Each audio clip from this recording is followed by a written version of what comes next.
All right, welcome to the first of two conversations about making the case for studying the humanities in a time of crisis. Today, we'll hear from deans representing a range of institutions about the recruitment strategies they've honed and how they intersect with the current moment. We hope you'll join us on August 13th as well for an additional conversation with 3 Humanities Center directors. And we also hope to hear from all of you joining us. We invite you to use the chat function to share questions as they arise. You may also use it to share your own resources and initiatives for attracting more students to the humanities.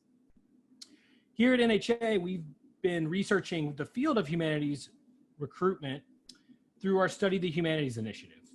We've been researching the field of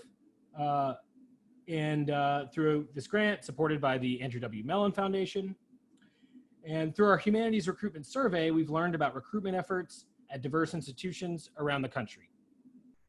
The research has confirmed the humanity community's hunger for recruitment strategies and illuminated opportunities for sharing effective approaches.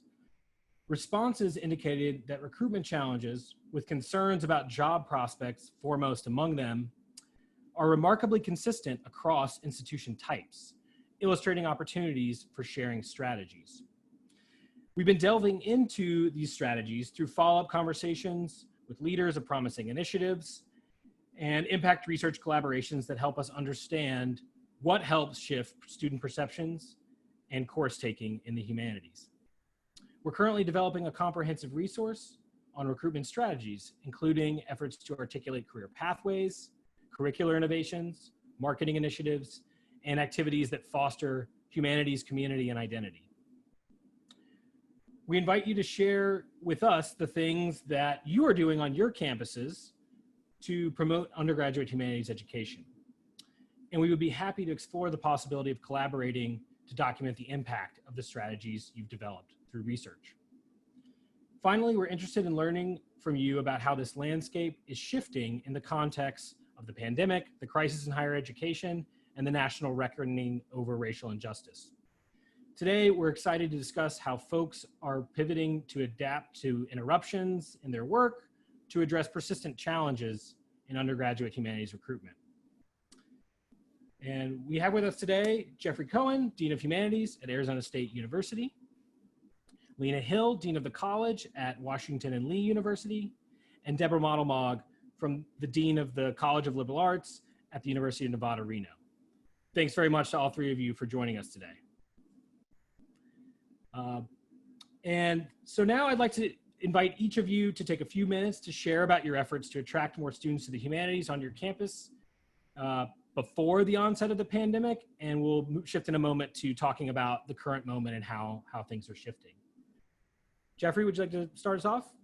I'd be happy to. Thanks very much, Scott, and thanks everyone for tuning in. And thanks to the NHA. You're going to see what I'm going to share would not have been possible without the NHA's support. So I'm going to screen share for a moment, and you will see in front of you the humanities website that we have for the College of Liberal Arts and Sciences at ASU. And you'll see a lot of it is dynamic. A lot of it has to do with careers. A lot of it has to do with representing to our students the best of what the humanities can do. We don't have time for it. It's also got a really cool video to it, but I'm just going to scroll through a little bit.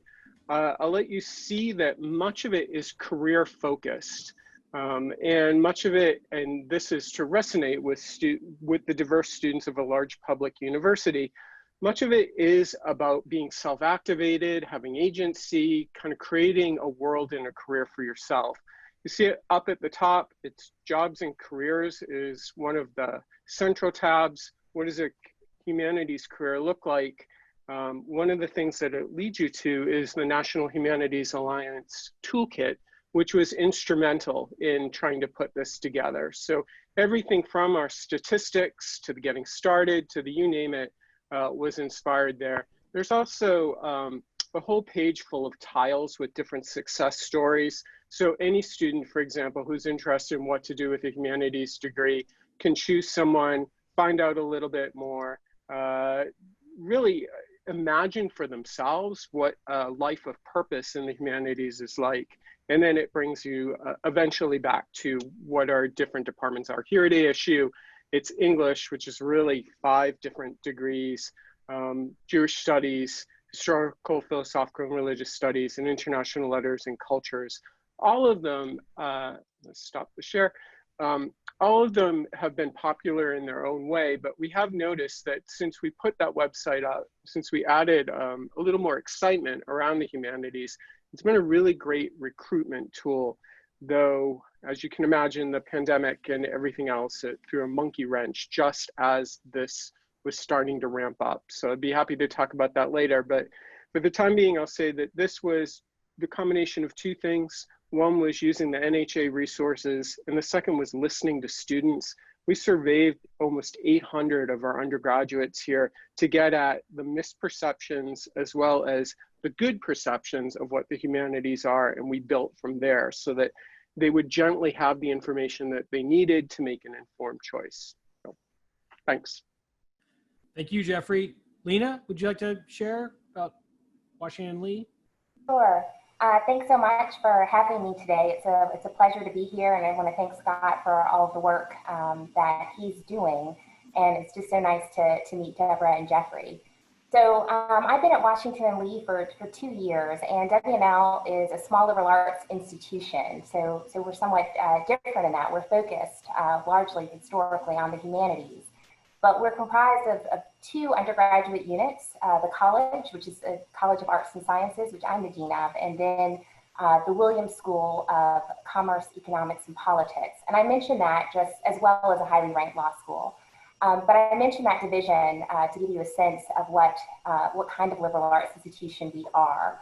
So although the college has 21 departments and 13 programs, and the Williams School has only 4 departments, when you look at our majors over the years, we're not reflected, and I would think, in that division. So right now, 55% of our students who declare majors are in the college and 45% in the Williams School. If you look over 10 years, that's shifted. It used to be more like 63% to about 37%. At the same time, STEM has become a larger portion of our, comprised a larger portion of our student majors. So that's the landscape I found in coming to WNL. And the bright side of the story is that many of our students double major. So they are majoring in the humanities area as well as another.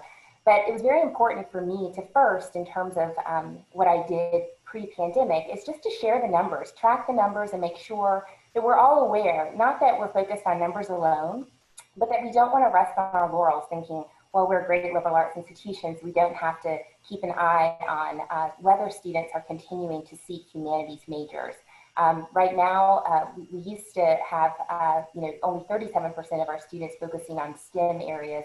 Now that's 51%. Again, not terrible, but something we want to think about. So what I've really focused on are a couple of things. One, working we use many of the same terms, and our website overhaul that we went through last year, I think, shares a lot with what Jeffrey just showed. But also working really closely with our admissions department. They did a great job working closely with our department heads to develop brochures for each department that really clearly explained how to connect what you're studying in the humanities to various opportunities, job opportunities, careers, post-graduation. That led very directly to the website overhaul that I mentioned. It echoed a lot of the themes that Jeffrey just hit upon. And now one thing I've done is we're focused a lot on making sure that my office is connected very closely to our career and professional development office, where they're doing fantastic work, but oftentimes professors, faculty, we don't always know how to integrate that work into our curricular innovations. And how to talk about that. So a couple of things that I'll share really quickly, and then we can come back to some of these things that my faculty have been doing that have worked really well. For instance, in our English department, our head of the English department has created a careers course. It's not only for English students, but any students in the humanities and she partners with a colleague in career and professional development to really introduce students to our alumni and to all the things they can do with these degrees. We also have, in our German department, they are collaborating with faculty in business administration. We have a number of internships in Germany that allow students to really focus on their love of studying the language, but also to have summer experiences that prepare them for different kinds of careers. And I would say broadly, as an English professor and a professor of Africana Studies, I've always been focused on the necessity and what I think of as a moral imperative to make sure that as we increase the number of underrepresented minority students, as well as first-generation students, that we make explicit all of the opportunities that you have in seeking these different majors that many students weren't aware existed and definitely don't have a clear sense of what they might be leading toward. So happy to have more of this conversation after Debra.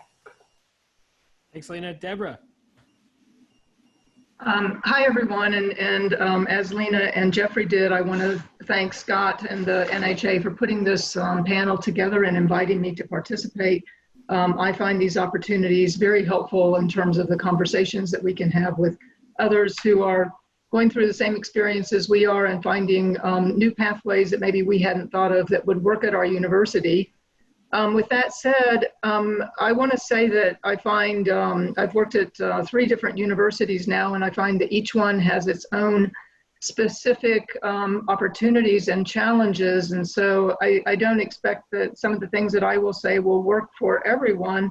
I came to University of Nevada, Reno from Ohio State University, where I had a 30-year career, and one of my jobs there was Associate Dean of Humanities, and another one was Chair of the English Department.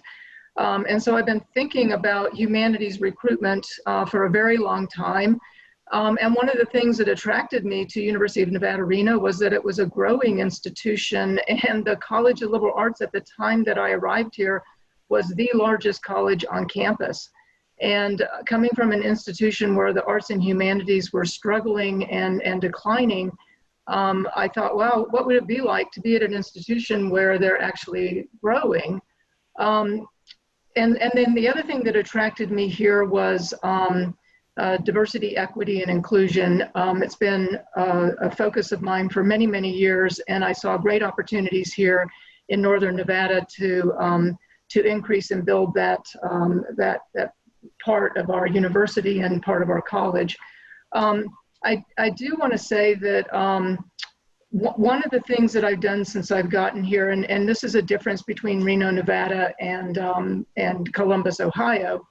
Reno, Nevada is they call it the biggest little city, and it is a kind of small town with a big city heart or big city aspirations, and it's been growing astronomically since I've been here, just as the university has. But one of the things that I've recognized living in this city is that we can't be isolated into our own universities and even our own colleges. And so I have done a lot of outreach beyond my college into the K through 12 schools, into the business community. I sit on boards, I sit on arts boards, I sit on business boards. I talked and write our local politicians and state legislators. I met with the mayor of Reno, which led to a women's leadership initiative that our college did with the business community. And so I really think that we have to be sitting at the table, at a lot of tables, and not just at our university table and not just in our college table when we're talking about the humanities and the liberal arts and their future. And I find that when I'm sitting at those tables, the conversation changes because I introduce things or I find allies there that I hadn't expected before. So I think it's really important that we get our story out there into our communities and don't see the institution as something that's separate from the community. So one of the things that happened when I came here a couple of years after I arrived was that the College of Liberal Arts became the 4th largest college at the university, and that was because the Department of Psychology was moved to the College of Science. And so that was a huge challenge for us because we went from a very large college to still a large college, but not the biggest one on campus. And so it created an opportunity for us to sit down and think about, how do we not only attract more students, but not lose the ones that we have.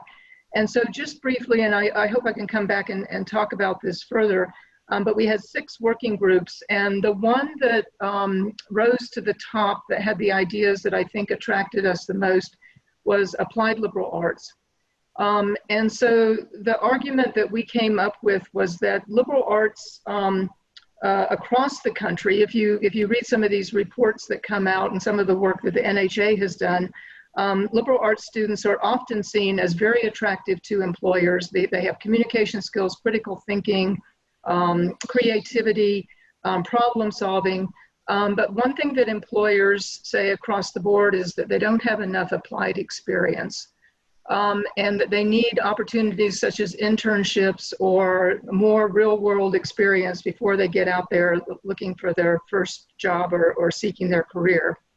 And so what we have tried to do is to walk a kind of two lines here where we make the argument that I think many of us would make, that the liberal arts, the humanities, the arts and the social sciences are all wonderful fields in that they develop the skills and they help to train students and provide the knowledge that they need to succeed in multiple arenas, that they need to have in order to become, as you mentioned, Jeffrey, purposeful members of our society, but also contributing members of the business world or the nonprofit world or government or wherever they decide to go. So we want to make that argument. We don't want to diminish that side of what we do in our classes or in our college. But we also don't want to say that we are sort of unaware of the concerns that students have about professions. That students are still coming, they are coming to college now looking for some sort of professional pathway. And so what we have tried to do with our Applied Liberal Arts program is to create opportunities for our students in every single department that will take them in an applied direction if they want to go in that direction. So for example, we have a shared history program, we have Spanish through the professions, we have public and professional writing, we have the music and recording industry, graphic design, political campaigns and lobbying. We have a certificate in social research methods and applied statistics. So every department has come up with an applied pathway that I'll talk about more, I hope later on. And then the other thing that we've done that has been very, very successful is interdisciplinary connections. We don't feel like as a college we can do it on our own. And so we have dual degrees with education. We're working on a pathway for students in liberal arts to go to med school and into the health professions. And we are also working on diversity and equity pathways for our students, and including in our criminal justice areas, which ties into some of the calls for racial justice and anti-racist work in our society right now. So I can talk more about those later, but I think the point I want to make is that we have been able to go in the applied direction, but also partly through doing that work in interdisciplinary ways and in connecting to our community. Thank you, Debra. Excellent. So I wanted to shift now to the current moment and start with the primary challenges, whether cultural or logistical, for undergraduate recruitment. And as we hear from Debra, Lena, and Jeffrey, we invite all of you to share additional challenges via the chat function. Lena, would you like to start? Sure. Well, I think all of us know that whenever there is increased anxiety about the economy, that we're really on the forefront of making sure that that doesn't translate to students deciding that they all have to rush and major in a pre-professional area. So we're no different from that at W&L. So one thing that we've specifically done, I think this speaks to some of the ideas Debra was wrapping up on, is one, focus more on our community-based learning. Oftentimes at a moment like this, students really want to think about how what they're studying as undergraduates is going to make an impact on the world around them. And I think that is an incredible opportunity. It always has been. I don't think we've always been the most effective advocates for the ways that many of our programs, specifically our interdisciplinary programs, our ethnic studies programs, relate directly to many of the real world problems that our students see, and sometimes wonder whether what they're studying is preparing them to impact. So our community-based learning program is growing at WNL. We've always had an interdisciplinary program called Shepherd, the Shepherd program, which is national, but started at WNL, and looks at poverty studies and has allowed our students to take all kinds of classes at a high security prison, local prison, and other kinds of internships that do connect many of their passions to different career paths. But now that we have a broader umbrella, community-based learning, we've been working and been able to really support faculty in developing courses, humanities courses that speak directly to the community around us. For instance, right now we are developing a course looking at the history of African-American businesses in Lexington, that both our director of community-based learning as well as the chair of our working group on African-Americans at WNL are focused on right now. So one is community-based learning. The other thing, and this is in some ways more utilitarian in terms of how we've responded, is that I now have an associate dean who focuses specifically on how to work with our department heads to develop specific opportunities for bringing home to students how what they're doing is preparing them for different career pathways. And that doesn't mean that we're always getting them ready to enter the world of corporate America. WNL has a really fantastic, I mean, I've never experienced such a devoted alumni community. So our students do quite well in terms of job placement. But what we want to focus on is making sure just not that they just get a good job in terms of something that pays well, but that they are introduced to the wide array of opportunities that, quite frankly, you know, I didn't know about when I was studying English as an undergraduate. And this is something that we are working very hard to develop and make more rigorous our partnership with our colleagues in career and professional development. One thing, and I saw this question pop up in the chat, that we are very passionate about, and that I'm personally passionate about, is that to talk about careers is not to somehow embrace a vocational or utilitarian approach to the humanities. When students can have a study abroad trip that connects them to a community organization or a nonprofit and allows them to see how the work that they're doing in Africana studies is preparing them to make a difference somewhere. That makes real for them the work that they're doing in their classes, and opens their minds to many things that they could do that they hadn't really been aware of. So for us at WNL, this is a crucial moment. We've always had to focus on our history. It's not something that you can hide from when you know, your name of the institution is what it is. But for me, again, it's a challenge and it's a real opportunity. I can't think of a better place for students to come and tackle some of the social justice issues that we are facing now that have been with us, but that are now prominent in many of our minds. I can't think of a better place than WNL, and that's something that we are stressing as we focus students' attention on all of the opportunities in the humanities. Excellent. Thank you, Lena. Jeffrey, would you like to address the kind of current context that you're seeing at ASU? Sure. So we certainly had integrated all kinds of career pathways, et cetera, that will become more important into the fall.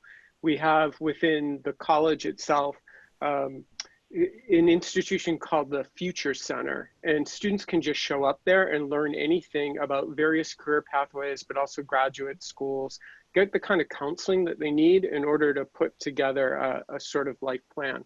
Meanwhile, faculty have been working hard to make sure that they talk about career skills as part of the training that they give students.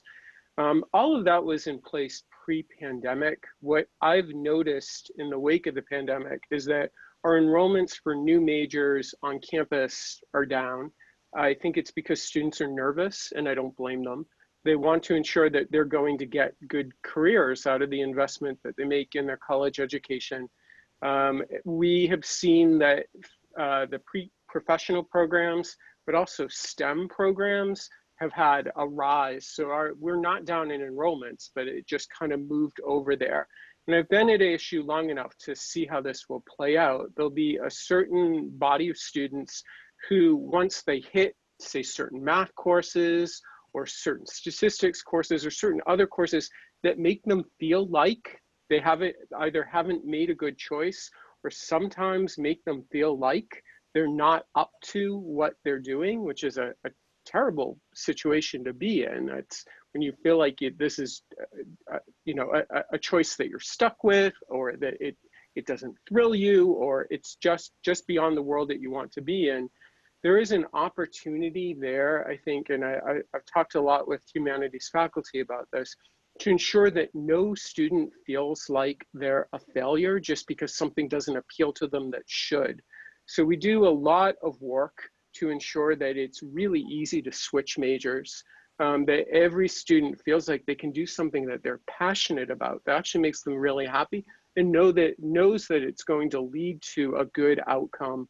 And we work really hard to make sure that students know that there really isn't a degree that prepares for a career outside of maybe being an accountant. But most people through their lives change careers upwards of 10 or more times. So we want to make sure that they know that they have everything that they need in order to forge a future for themselves, whatever that future is going to be.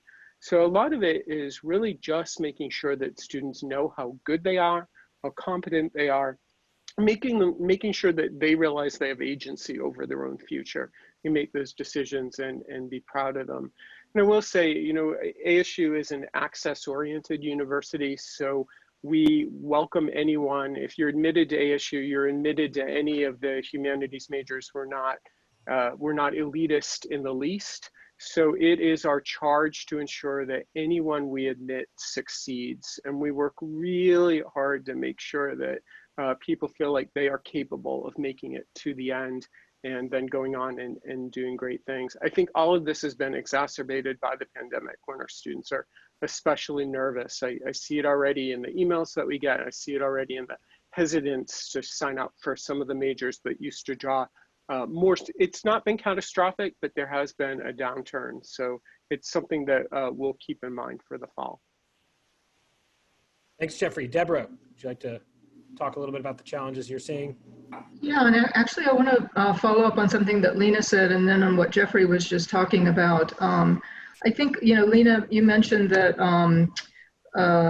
you're helping students to see those career paths that can exist for them. And I think we've often expected students to just go out and do that work on their own. You know, well, we're going to give you this great degree, now you go out and figure out what to do with it. And with our applied initiative, we're saying, no, let us do some of that work for you. We know that students, you know, want to go, we've polled our students just as Jeffrey has, and we know our students want to go in particular directions.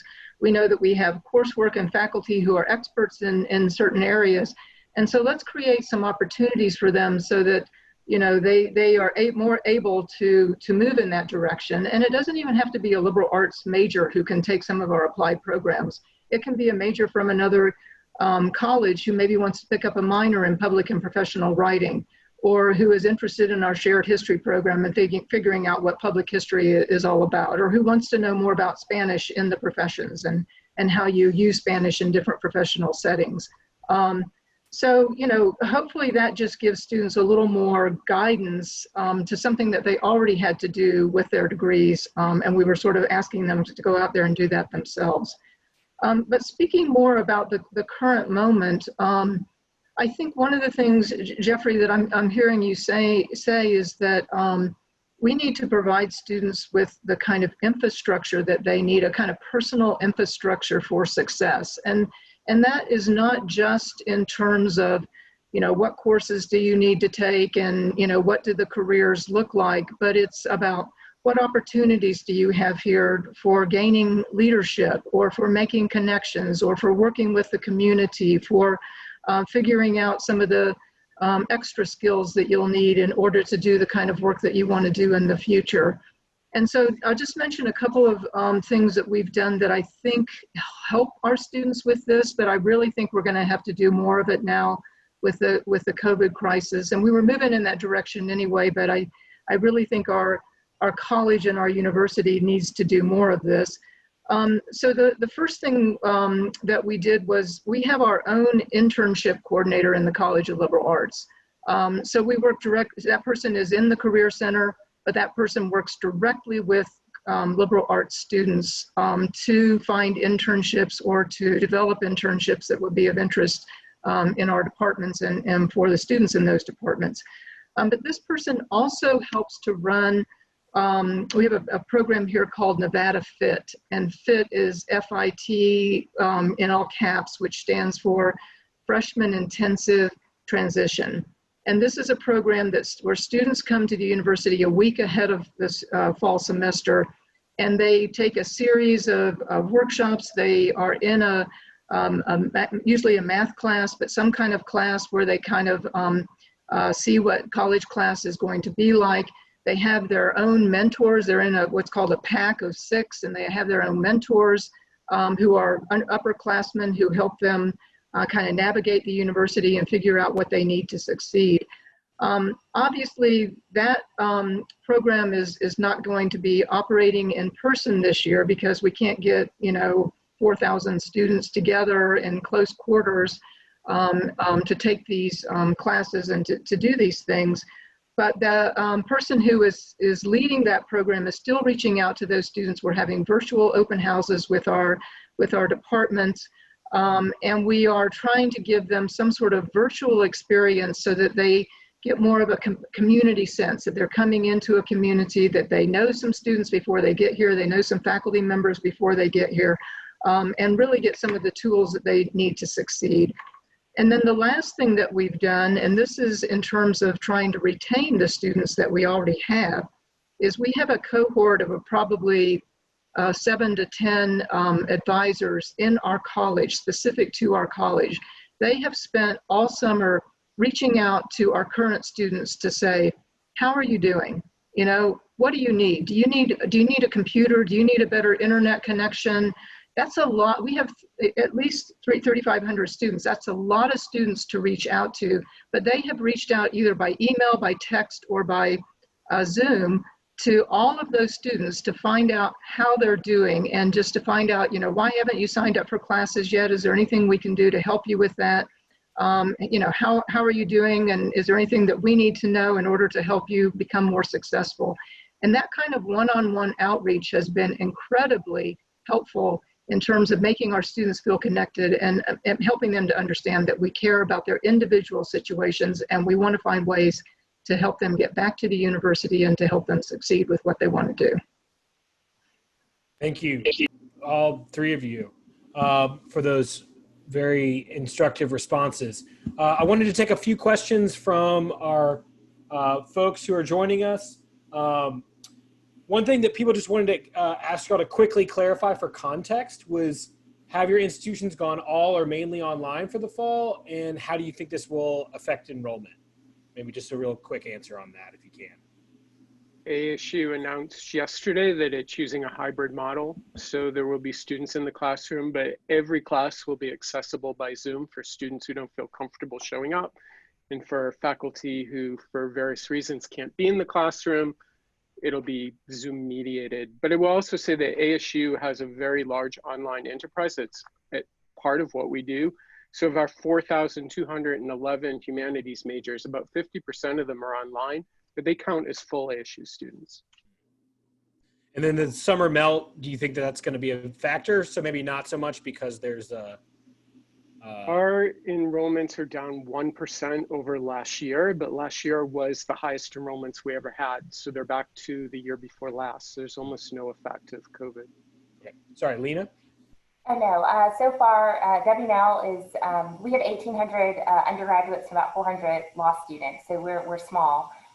We have announced that we will be in person, but students will have an opportunity to take a mix of courses that are in person and socially distanced classrooms, as well as hybrid, and then virtual, completely virtual. So if they come back, then as they register for classes, or at least see the classes that they've already registered for, they'll see whether they are in person, hybrid, or virtual.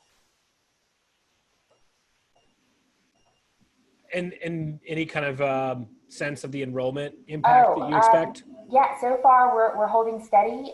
We still have some time for first-year students to determine the best path forward for them, as well as returning students. I think by August 10th, we'll have those numbers. But so far, we've had single-digit even inquiries about taking different options. Deborah? Currently, our enrollments are the same as they were last year. So that's the positive news. Very soon, by August 1st, they hope to share with the students what the modes of delivery will be for the courses that they've signed up for. We've just finalized every course, and whether it's going to be high flex or remote or in person or some sort of alternative in person. And Jeffrey, Scott, I think that might be where we're worried there might be some summer melt, because if students want to be in person and they can't find a class where they can accommodate them, then that may be the point at which they decide, well, I'll just wait a year to go to college until this has calmed down a little bit. When our advisors contacted our students, the biggest concern that they had about coming back to the university was financial.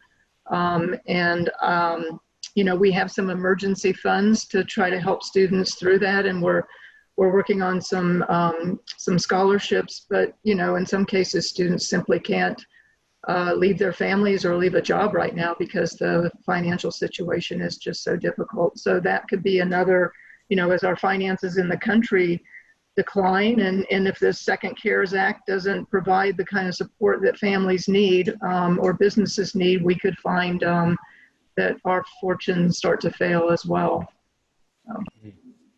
Thank you all for that context. Wanted to shift to talking about some of the opportunities we perceive. You've already talked about some of this in terms of the opportunities that you've already identified and how you see the current context playing into some of the strengths that you've developed in some of your new programming around applied liberal arts in terms of the ways you're promoting the humanities.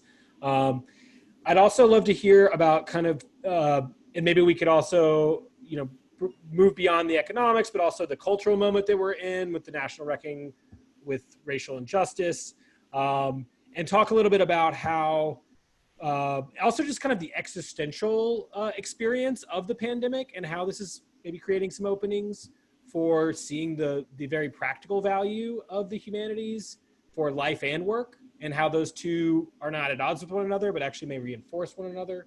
Could you speak a little bit about that in terms of the opportunities you see and how you may be emphasizing some of those strengths of the humanities that are more apparently strong in the current context that we're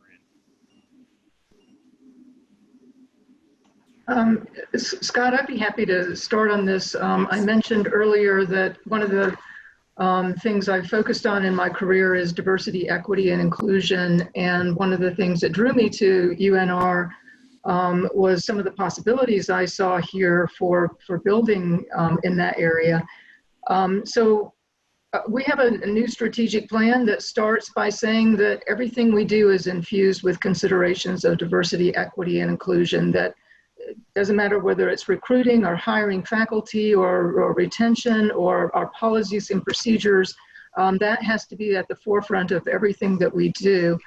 And so we're doing a number of things to address our current moment, and we feel particularly well positioned to think not only about diversity, equity, inclusion, but about anti-racist and anti-hate policy, procedures, and practice. And I think, you know, getting our people to understand that there's a shift here between, hey, we're, you know, all different and we need to value difference, to thinking about actively working against racism and against bias and against hate, that's what's being called for at this time. And so I think we are going to be doing trainings and workshops and all of those things, but we are also building our gender, race, and identity program, which will have majors in social justice, in Black studies, in Indigenous studies, LGBTQ, Latinx, religious studies, and kind of on and on. And then the last thing that I would want to mention here in terms of this current moment is that we do have a Department of Criminal Justice that's in the College of Liberal Arts, and it's considered one of our social sciences. But when you think specifically about what the humanities has to offer to it, and even other social sciences areas, we've been talking with the chair of that department and about 10 other chairs about developing a specialization or maybe even a second major that's about critical criminal justice or critical studies in criminal justice. And this isn't just about the critical there means it's important, it's necessary. You know, we need to do something, we need to move, but it also means that we got to be critical of the criminal justice system as many people are legitimately asking us to be, and think about what do we do instead in its place? Is reform possible? Is it enough? Or is there, or what does defunding the police mean? And how do we think about what that would require of us as a university in terms of preparing people to work in that type of environment? And so I hope the criminal justice, we have over 700 majors, and I would say at least a third of them are students of color. And I would hope that this type of work that we're doing would help them to think through some of the future of criminal justice and the future of racial justice in our society, and how we create a fairer and better society as a result of the Black Lives Matter movement and some of the protests that are taking place now. Sure, I'll jump in. So before coming to W&L, my most recent position had been as an interim chief diversity officer. So much of the work that I was focused on was looking across a very large institution, the University of Iowa, to think about how to integrate issues of diversity, equity, and inclusion across the campus, and to remind students, faculty, staff, from athletics to every area about our own institutional history around these matters. Coming to W&L has given me a great opportunity to join with our faculty and leaders here. We too just published a strategic plan that places at its center a focus on creating a more inclusive environment as we also grow our diversity and equity in every way. So some concrete things we're doing. We just launched a Law, Justice, and Society program, which is a great way to bring together our 3 units.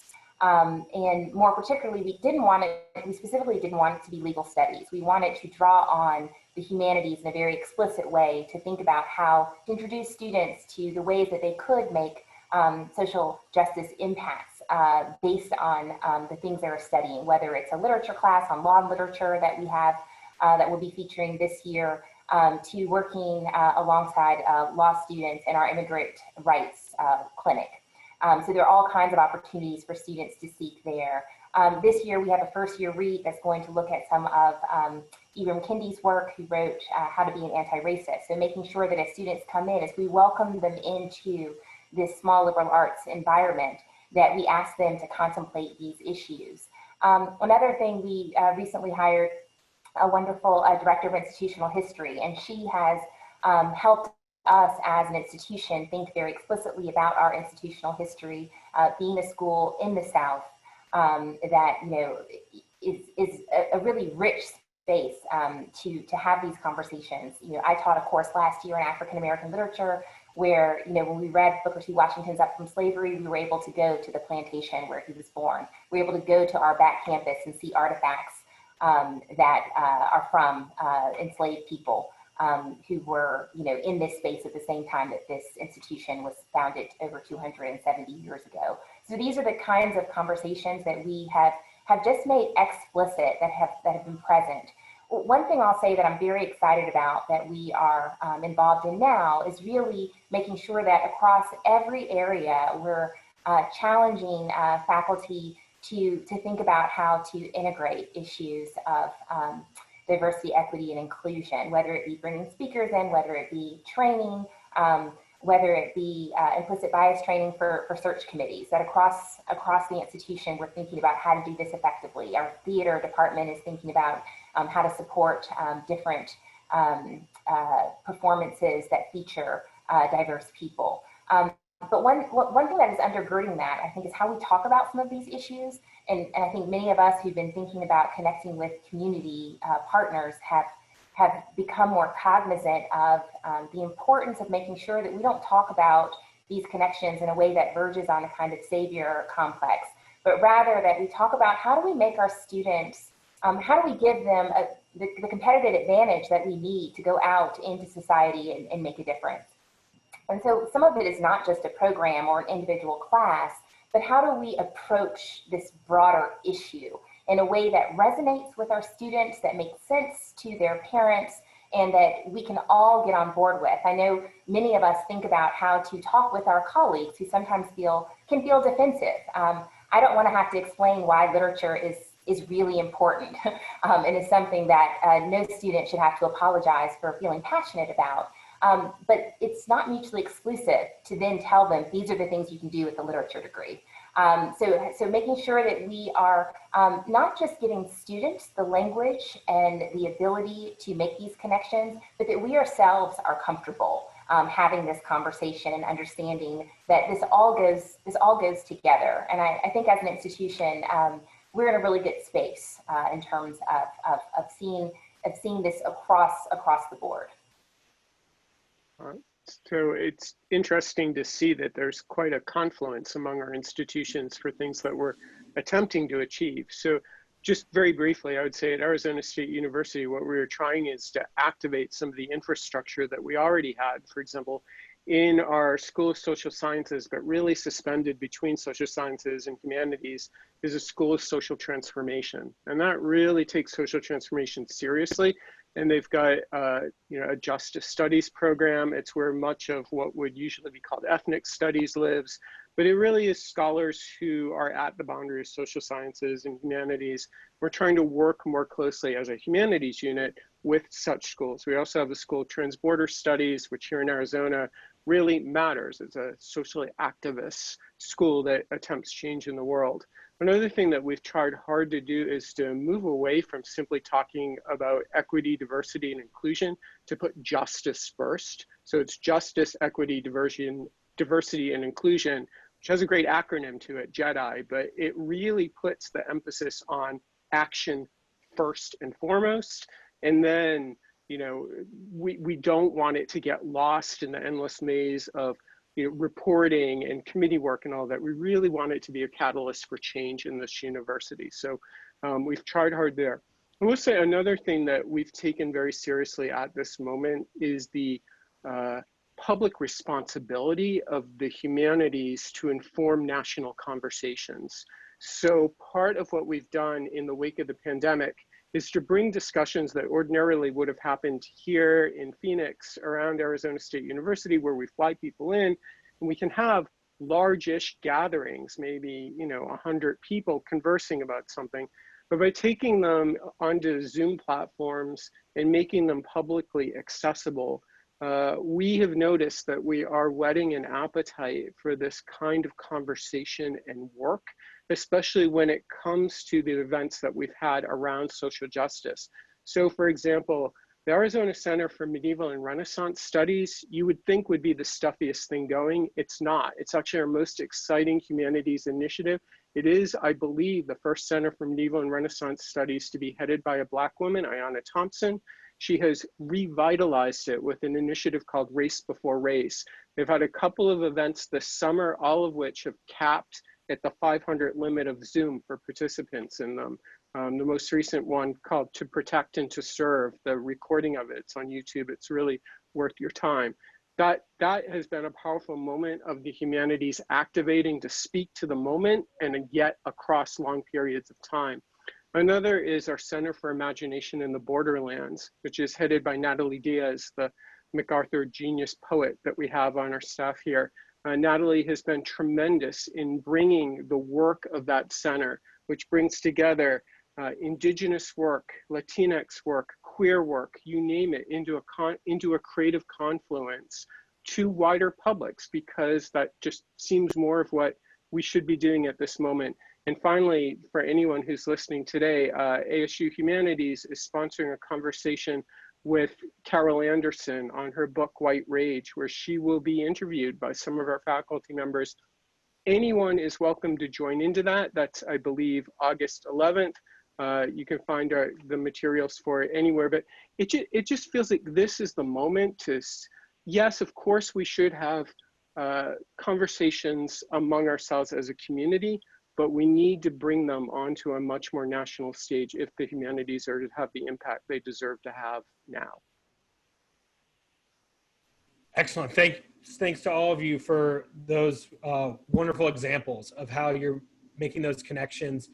Just circling back to some of the earlier themes and also some of the questions that people have raised in the chat, that these priorities of diversity, equity, and inclusion are really intimately intertwined with humanities recruitment, and specifically with the efforts to articulate career pathways, as Lena, as you really highlighted, that there were some questions raised in the chat about sort of resistance among the faculty to turning the humanities into vocational ed, which is a theme, that you have touched on as well, and how, this is a big part of the argument, is in order to be inclusive, we have to take these kinds of concerns that students legitimately have seriously, right?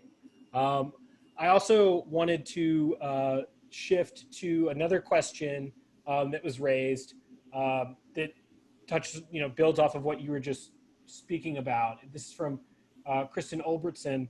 She says, it strikes me that one of the things the pandemic has revealed so starkly is the importance of empathy, humility, and interpersonal skills in strategic leadership at all levels of government and other institutions. Humanities education is, I would argue, uniquely placed to offer development in those skills. And the current generation, which is not all college students, but it's many, has a powerful desire to acquire and exercise them. Couldn't this be a compelling method of recruitment? Would anybody like to speak to that in terms of not only the diversity, equity, and inclusion theme, but just this sort of broader leading in a messy and ambiguous world, and why the humanities are so important for that?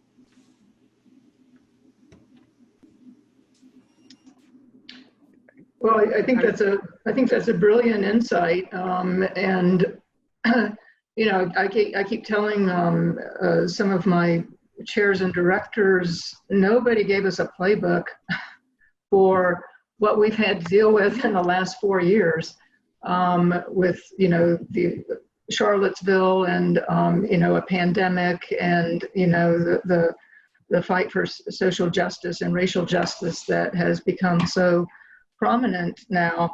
And yet for me, if you're a true leader, then you don't have a playbook, right? You just have a skill set, and you think about how do you apply it in different situations to enable a challenge to become an opportunity, or to build on the challenges that are before you. And I think it's particularly challenging right now because we are all so isolated from each other. And often for me, leadership comes out of that feeling of community, that we're in the same room together and we're working through something for several hours to try to figure out how do we find a solution. But we just have to use new means and new mediums to try to connect with each other and to try to build things. And as I said earlier, this type of forum for me is something that I might have gone to a conference, to participate in something like this, which would have been a once a year opportunity. But now, these kinds of forums are coming up every other day, or, at least once or twice a week. And so I've been able to plug in and to listen and to learn in ways that I hadn't before. And I go out with a lot of really great ideas about, and sometimes I'm very humbled, I think, wow, I'm just not doing enough at this time. Everybody else seems to be ahead of the curve, but it is a really, for me, educational opportunity for those of us who are leaders to find out more about how to lead during times of difficulty and challenge. And I do think that's a message that we can convey to our students as well.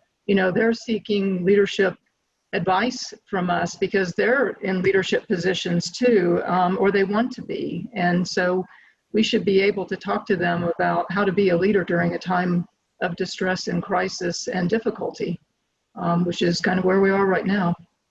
Debra, can I build on that for a second by just also adding a caution? So on the one hand, I'm very attracted to that view of the humanities where it can teach empathy, tolerance, inclusion, you name it. I love that portion of it, but because I'm trained as a medievalist, I'm also a little wary of that. So, you know, you mentioned Charlottesville, and it was pretty clear to me at Charlottesville, where we saw all these people who had medieval shields and insignias, that they love the humanities too. They just don't love it in a way that I think we would want to stand behind. That is, I think one of the ways, if we are to make the humanities relevant for the student populations now, we need to acknowledge that the humanities have been part of the promulgation of white supremacy. If we're not careful, we can accidentally, or for some people intentionally, make those same structures stay in place as we pass them down. I think now is the time to question the humanities that we've received, to work very actively on refashioning them, and to make sure that it is a humanities that we want to stand behind. I do believe that the humanities are in a very difficult process of becoming more inclusive, more capacious, but they don't naturally arrive that way. It demands a lot of work from those of us who are doing the teaching and the researching. They have, part of their history is absolutely beautiful, part of their history is absolutely invidious, and we need to be cognizant of both those things. One other example I'll give is that, you know, Shakespeare, for example, is often taught as a mode into leadership. That can be a good thing, but it can also teach you, and has been used in this way, teach you how to be a dictator, teach you how to be an imperialist.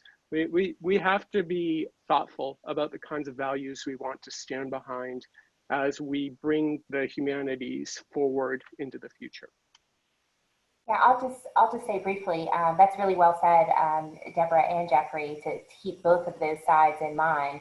One thing I've seen and I've been so proud of is the way that on our campus we've begun to have conversations. And I think that as we, as leaders and faculty and staff, learn to talk differently about issues and hear voices that may not have been present before, as we have made strides in increasing the diversity of our different constituencies, that we are modeling for our students how to do that work. And I've also just been incredibly blown away by the sophistication with which our students have wrestled with these issues. I mean, we're an hour away from Charlottesville. We face many of the same challenges. And that work is difficult work. And it really clarifies how conversations that happen in a classroom are directly applicable in real time and in crises moments to move past some of the challenges. So I think even, you know, we're aware, and I think bringing in scholars who have different pathways, I think this speaks to what Jeffrey was saying, you know, bringing in a German scholar who studies, you know, hip hop in Germany, having a Renaissance scholar who is Latina and is thinking about these issues from another perspective. That is how we broaden the conversation, how we make sure that, Debra, as you were saying, that, you know, the humanities do give us this ability to navigate this landscape, that we also understand the landscape itself is necessarily and thankfully different.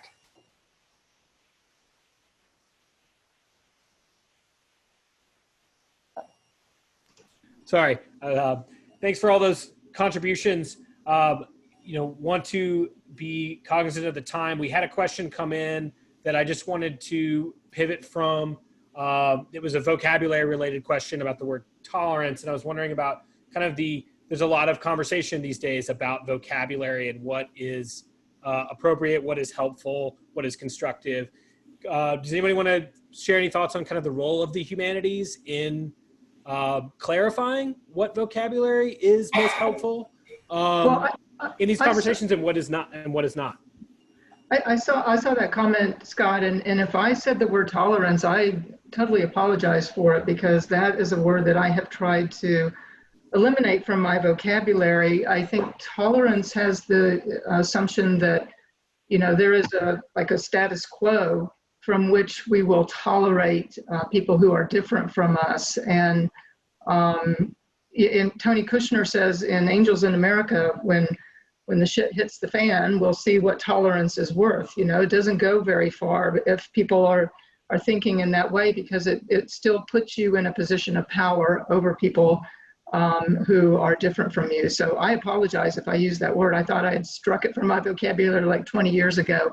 But I agree that it has, at least for me, it has a tone of, somebody who's in a position of power and can still call the shots over people that they simply tolerate, who are different or on a lower rung of Debra, society. Yeah. Dr. Jones pointed out that I used it, and if I used it, I hope sometimes my mouth goes much faster than my brain. I hope that I was trying to articulate a kind of standard set of values that often the humanities are said to foster among people. I was not standing behind, I would not stand behind tolerance as something that we're trying to get the humanities to do. I would want the humanities to challenge, not to tolerate. Right? That is the only kind of humanities that I would sign up for. It is not about the status quo. When it becomes about the status quo, that's when it winds up doing things like holding up histories of white supremacy. We need to move beyond that, and tolerance is not going to get us there. Right. Yeah. And you were pivoting also to, a point about looking deeply into our own complicity in the humanities. And this question did that as well. So thank you for it. And, for those who would stay with us, that there was another excellent question raised on the heels of this, that Paul Harris raising the question of, inclusion in a moment that is very polarized, and how to do so in terms of students coming in from a conservative background, inviting them into this conversation in a way where they feel respected as sort of autonomous individuals who, can think for themselves, but how, that they need to be maybe challenged on many of these issues, but doing so in a way where they feel like there is a place for them in the humanities classroom. Would anybody like to take this very challenging question? Sure. I'll just say that I think that it's so important. Our campus, our student body is diverse in terms of their political beliefs. The passion with which people look upon our institutional history often divides along political lines.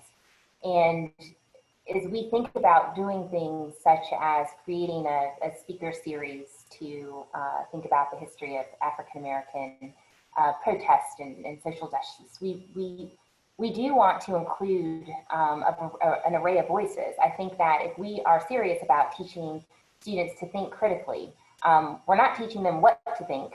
We're hopefully teaching them how to come to any text, whether it be a literary text, a critical text, a painting, a piece of music, that we are giving them the tools and the understanding with which to gain all they can from that piece. But that is not the same as telling them what to think. And I think we have to trust our students